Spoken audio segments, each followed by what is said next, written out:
தம்பி இந்த டம்ளர் புடி அங்க வை. அட்டோ பிட்டோ அமுதாவள்ளி பாம்பே போனா கிச்சோ. கிச்சோவா? அது குழந்தைங்க விளையாடுற விளையாட்டு இல்ல தம்பி. அவனை அமைதியா இருக்க சொல்லு. டேய் கொஞ்சம் சும்மா இருடா. சரி சரி தம்பி.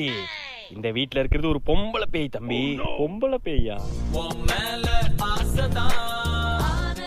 பொம்பளை பேய்ன்னு சொன்னது பல்ல காட்டுற பண்ணாடா. சாரி சாமி. தம்பி அதை எடு. அதை எடுங்க தம்பி. ஏய் எதனா எடுக்கிறது? அதான்டா எனக்கும் தெரியல எதை எடுக்கன்னு. இன்னுமா எடுக்கிறீங்க? அதை எடுங்க சுவாமி. எதை எடுக்கிறது சொல்லுங்க சாமி. தம்பி ஒரு தடவை தான் சொல்லுவேன், ஒழுங்கா எடுத்து கொடுத்துருங்க. சொல்லுங்க சாமி. அதை எடுங்க. ஓப்பனை போட்டு குப்புற அடிக்க. மியா மியா மியா மியா.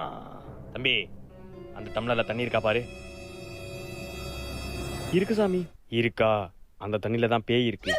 இன்னைக்கு ஒரு நாள் யாரும் அந்த தண்ணியை குடிக்காம பாத்துக்கோங்க.